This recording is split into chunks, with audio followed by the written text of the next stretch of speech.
merci de nous avoir rejoints dans Fil Éco, l'émission qui revient sur l'actualité économique. On passe tout de suite aux grandes lignes de l'émission. Les agriculteurs mobilisés, de nombreux axes routiers ont été bloqués ce matin autour de Paris, dans les Yvelines, la N10 et la N12. Les manifestants dénoncent une surfiscalisation et la redistribution des aides européennes en faveur de l'élevage. Les circuits courts, vous connaissez, le manger local n'est pas nouveau, mais quand il s'agit de vaches écossaises qui protègent la faune et la flore du parc de la vallée de Chevreuse, cela devient tout de suite plus original. Explication dans notre dossier de la semaine. Et puis, à l'occasion de la semaine pour l'emploi des personnes handicapées, nous recevons sur ce plateau Christian Rose. Bonsoir. Bonsoir. Vous êtes président de Cap Emploi Yvelines. Nous reviendrons dans quelques minutes sur la situation et sur votre action. À tout à l'heure. On passe avant cela à l'actualité économique de la semaine.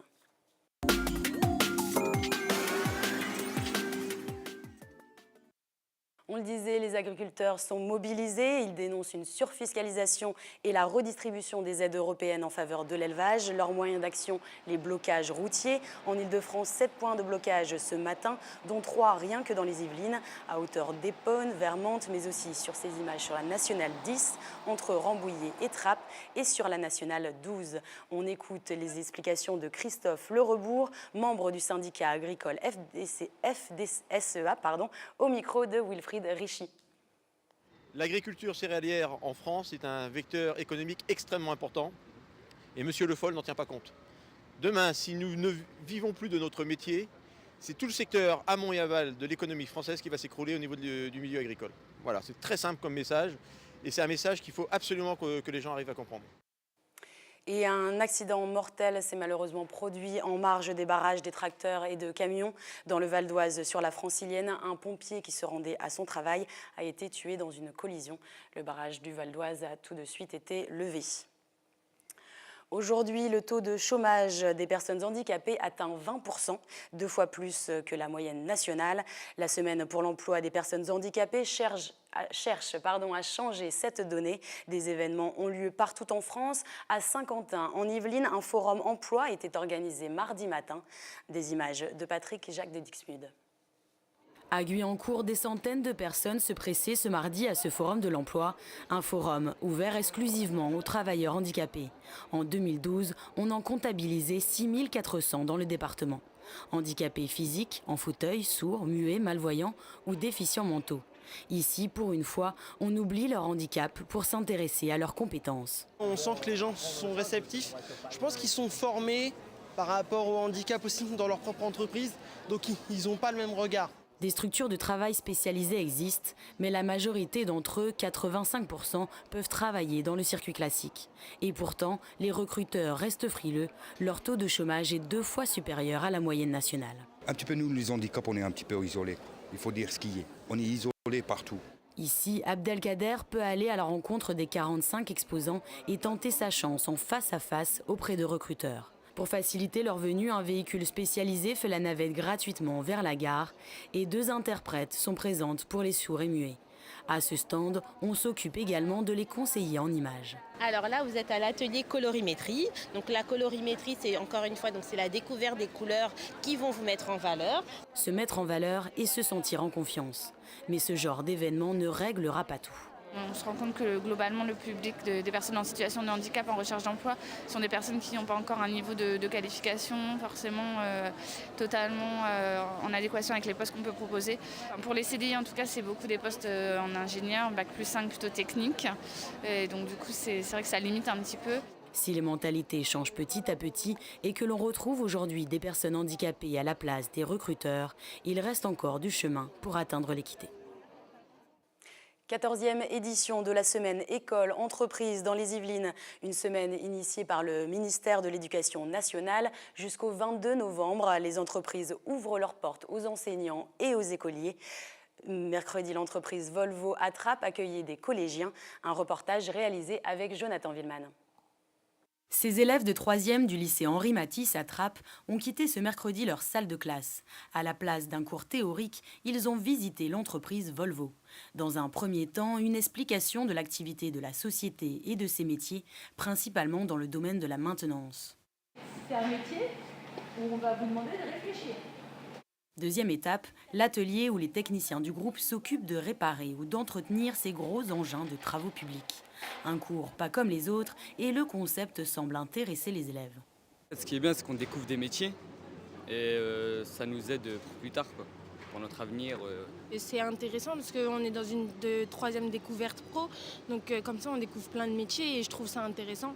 Malgré quelques flocons, les élèves les plus intéressés visitent le parc des machines. Certains découvrent ici de nouvelles perspectives d'avenir. Je ne savais pas que Volvo avait une marque avec des engins.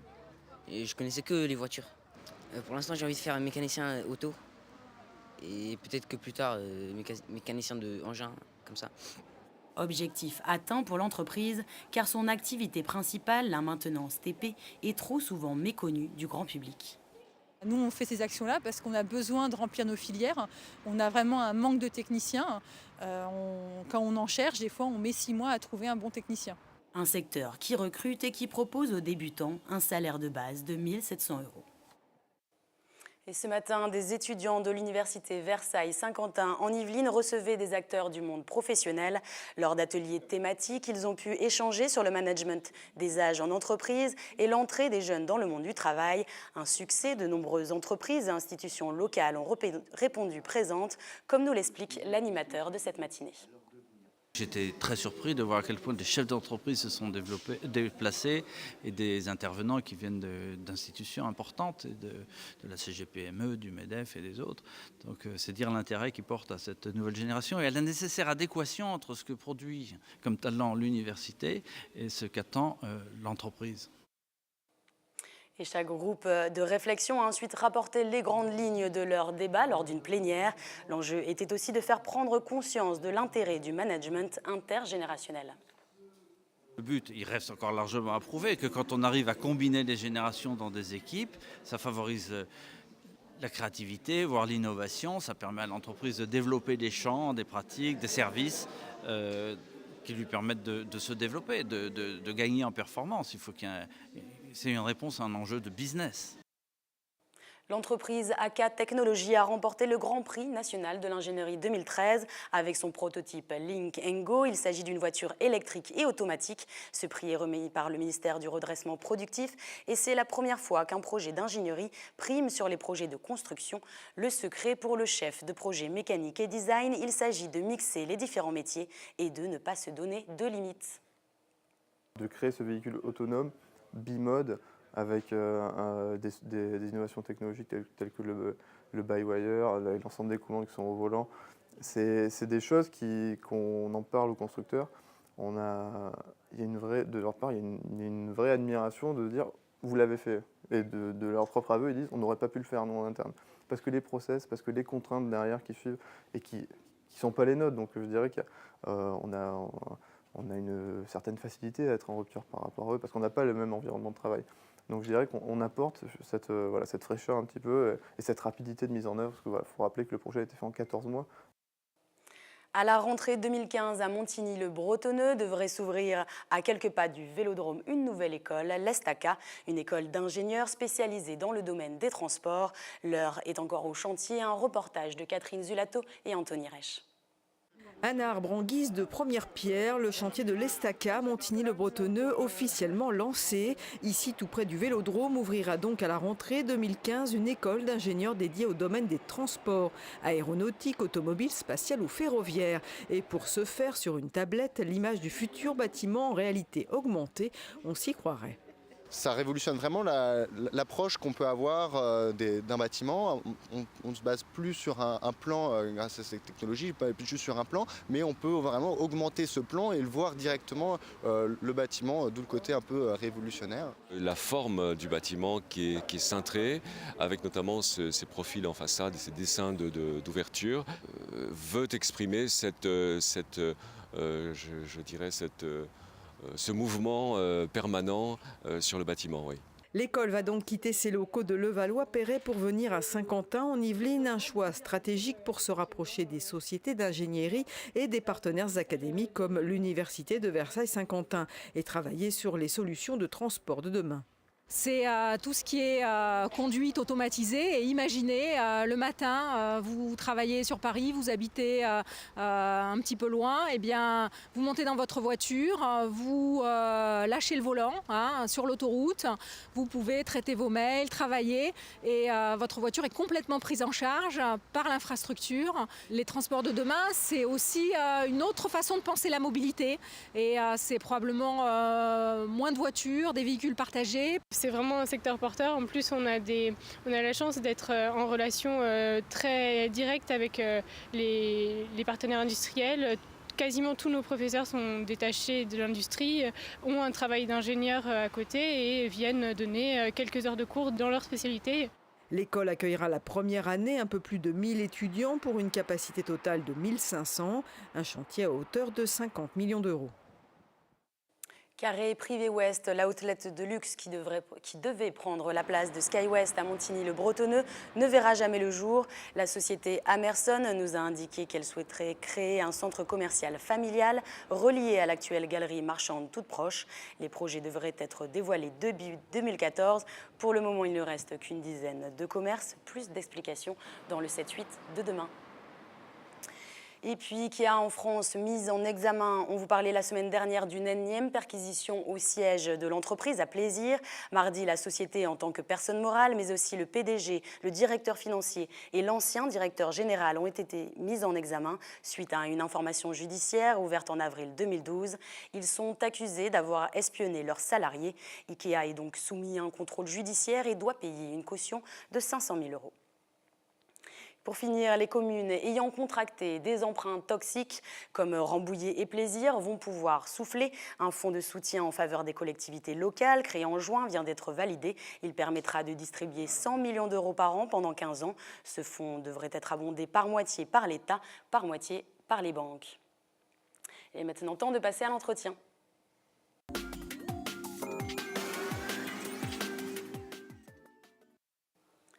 C'est la semaine pour l'emploi des personnes handicapées. Chaque année, c'est le moyen de sensibiliser à une inégalité qui persiste. Le taux de chômage des travailleurs handicapés est 2 fois supérieur à la moyenne française. Sur notre plateau, nous recevons Christian Rose. Bonsoir, le directeur de Cap Emploi Yvelines. Alors, un mot pour débuter sur Cap Emploi. C'est un réseau d'organismes de placement spécialisés. Votre but, finalement, c'est de faciliter l'insertion professionnelle des personnes handicapées. Tout à fait. Le réseau est constitué de 103 structures en France, donc une seule dans les Yvelines. Et nous existons depuis 1995. Et donc, effectivement, nous sommes en charge de l'accompagnement renforcé des travailleurs handicapés qui nous sont orientés par la MDPH, Pôle emploi et voilà, mission de service public, financée par la GFIP et le FIP, voilà, qui sont les 2 grands fonds qui gèrent et récoltent. Voilà. Très bien. Alors, lors de cette semaine de sensibilisation, donc on l'a vu il y a quelques minutes, il y avait un forum pour l'emploi des personnes handicapées. Vous étiez présent, il y avait un stand. Tout à fait. Nous sommes co-organisateurs avec la communauté d'agglomération et puis Pôle emploi, bien évidemment, sur cette semaine du handicap. Et chaque année, nous sommes bien évidemment présents à ce forum. Ça a eu tout de même un sacré succès. Oui, chaque année, effectivement, 2 forums se tiennent dans les Yvelines. Le principal étant effectivement sur Saint-Quentin et puis l'autre étant ce matin d'ailleurs même au Mureau. Voilà, 180 personnes, je dirais, au Mureau. Saint-Quentin, j'ai pas encore les retours, mais effectivement une fréquentation assez forte, toujours des travailleurs handicapés, effectivement, et nombre d'entreprises étaient présentes, y compris des grands groupes qui sont sur le secteur.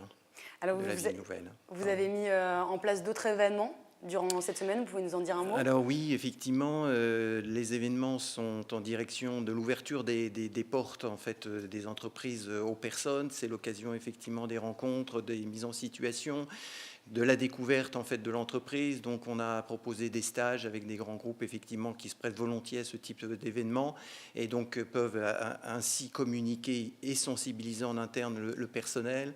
Donc c'est l'action Un jour un métier en action, c'est une action nationale mais qu'on élargit un peu sur une semaine pratiquement sur des grands groupes. Il y a un après cette semaine pour ces personnes handicapées en stage? Écoutez, certaines, effectivement, arrivent à regagner le marché de l'emploi. C'est une découverte. Il n'y a aucune embauche à la clé. Hein, ça, c'est clairement dit et affiché dès le départ.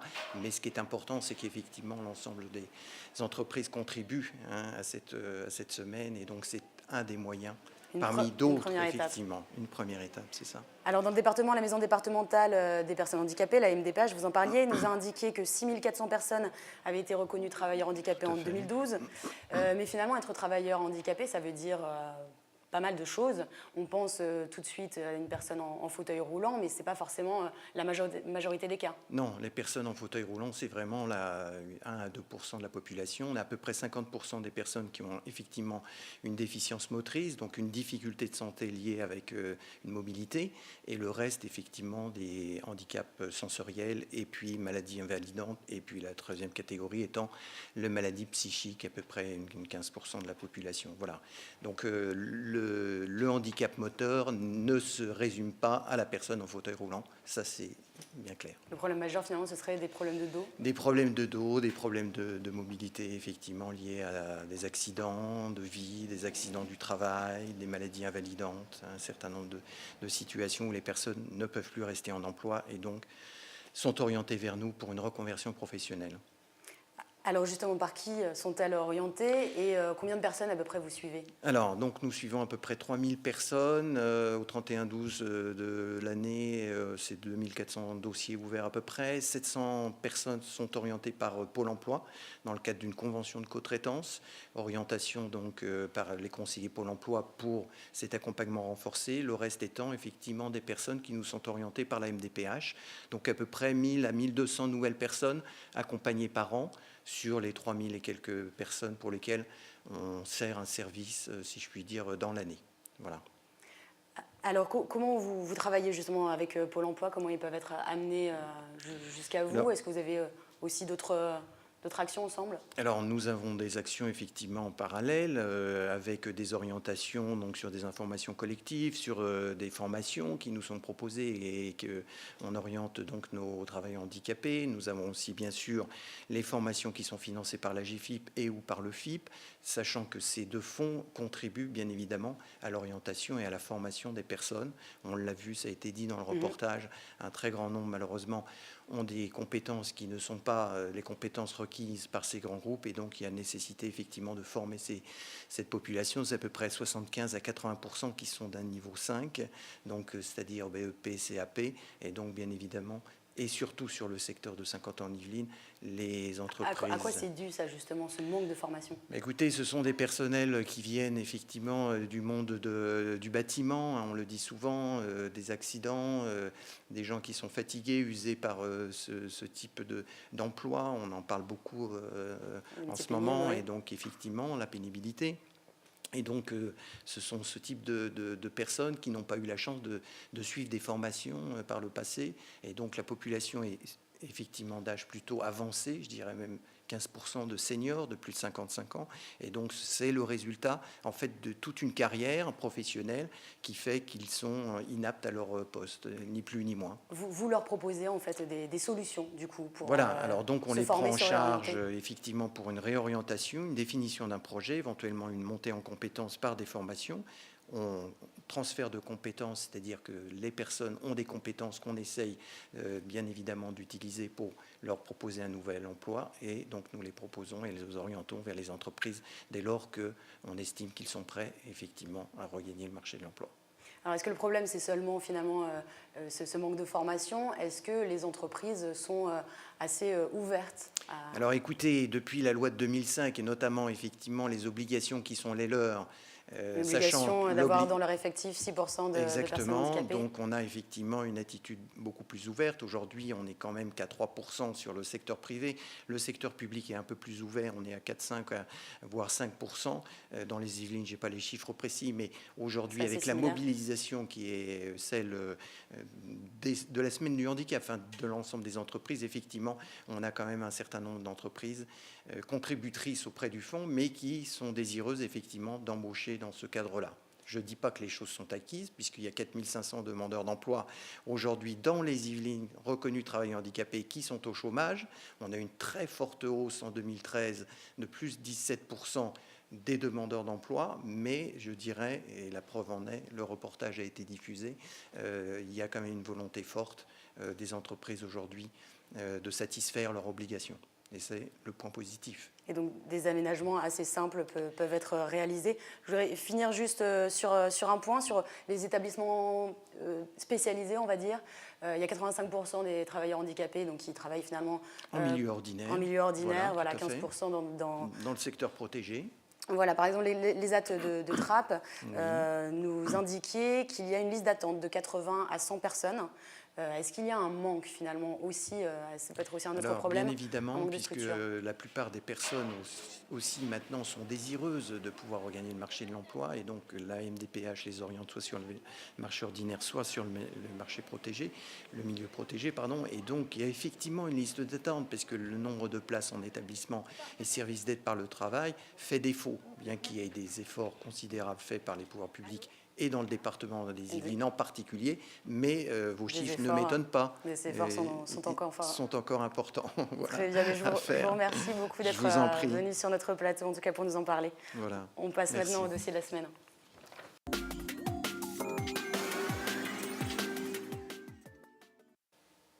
Des vaches élevées dans la vallée de Chevreuse qui finissent au menu des auberges des alentours. Un bel exemple de circuit court, mais le projet proposé par le parc naturel est un peu plus original qu'il n'y paraît. Les vaches sont écossaises et avant de nourrir l'homme, elles protègent la faune et la flore du parc. Explication en images à un sujet réalisé avec Élodie Moine, Patrick et Jacques de Dixmude et Jonathan Villeman.